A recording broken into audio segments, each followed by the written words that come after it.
recruiting. Yeah. It's a tough one because all the departments try to recruit as much as they can. It's, it's something that we've been trying to do, is trying to recruit and trying to think how we're gonna get more people here. Yeah. And it's just, I don't know, it's just I don't know, you gotta just catch the right person at the right time to be interested. Yeah. Something might interest them, like we have open house, in October and stuff like that, and you might get a few people that, wow, this might be interesting, Yeah. I would think But that'd be good. recruiting, I mean, it's tough. I mean, we put signs up, we have a recruiting guy that, he does what he can to put signs up, recruit, and Yeah. he comes up with different ideas, but it's just, I don't know, to try to figure out the public anymore is kinda, It's true. so. Everybody competes for people's time. For time, And that's what it is, yeah. What we need is people's time. Yeah. And because a lot of guys, once they get hooked, they're in. here. Yeah. And like Dean said, you get them at the right age, Yep. they're here for a long time. But the struggle is trying to get them in the door, trying to get them to understand, what you're doing. It can be a lot. It can be as much as you want to put into it. Yep. And getting people at the right time. The schools, we go to schools and try to recruit there. Mm-hmm. But it's a tough thing because sports now takes year round. Oh my gosh, yeah. And a lot of your organizations pull year round type They demands do. They on want you year kids. round. Yep. You have a little bit of hesitancy from parents sitting there saying, "Hey, I don't necessarily want my kid doing this." Yeah, right. Because this morning two firemen died in Newark, New Jersey. And they're a paid fire department, but two guys died this morning. And the whole safety culture that we live in can affect parents' willingness to be like, "Hey, you know what? I trust this organization. Been here over 100 years to send my child." And we talk to the parents. Yeah. To send my child here and realize that we're looking out for their safety as well. So that's part of that complex thing of getting them in the door, having a parent with the right attitude that says, "Hey, you know what? I'm willing to leave my child here and trust that you're going to look after him, and then train him up." Because once, like I said, once they get trained up, then they're great. Yeah. And that's fun. And then they learn to love it. And then sometimes it's nice when they can, hey, go tell your friend about what you're doing. Yeah. We try to make it exciting, entertainment a little bit to get people to sit there and say, "Hey, you know what they're doing is fun, and it looks like they're having a good time doing it." Yeah. Well, once they can see that, they can tell their friends. A lot of it is, you get that one person in that knows 3 or 4 people, bringing in, Yeah.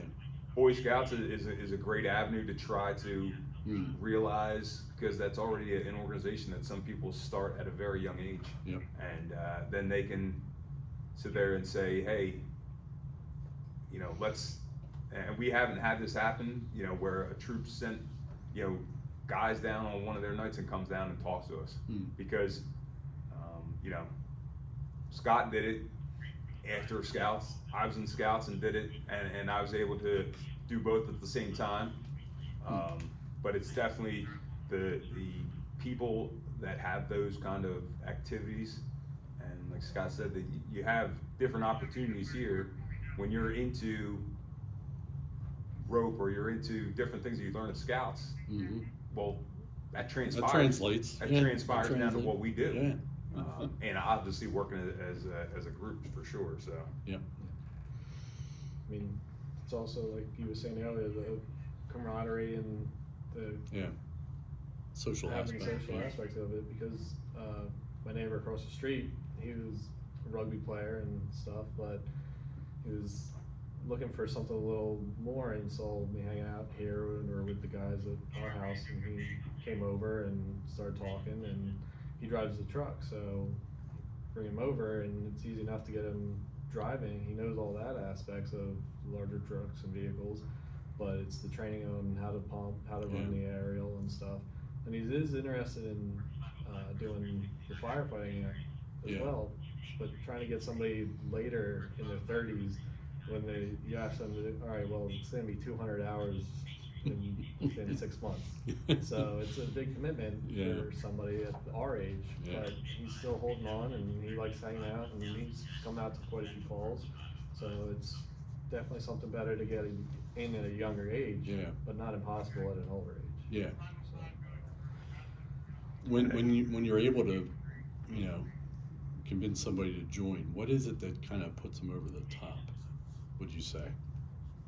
the hook that The keeps hook, them here. yeah.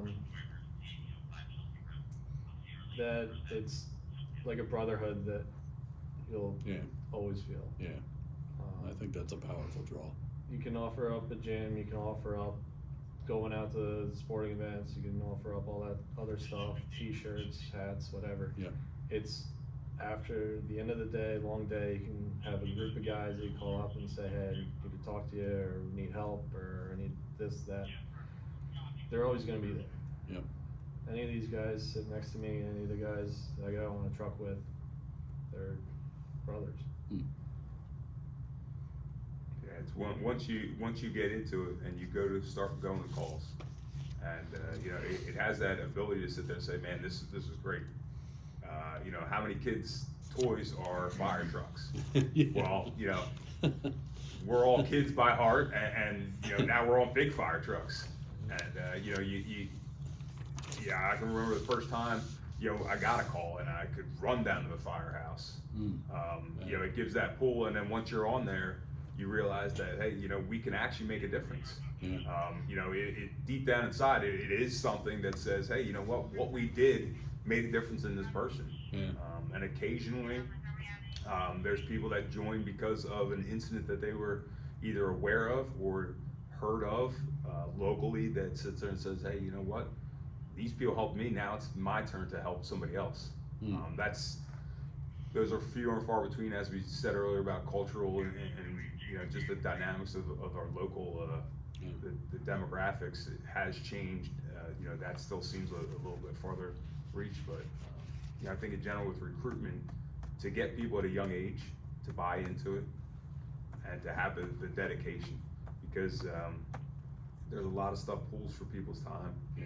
And you know, we're one of those organizations that I don't want to say demands time, but you know, the requirements that we set we need to hold that bar high, or else, you know, the organization and the public suffer. Yeah.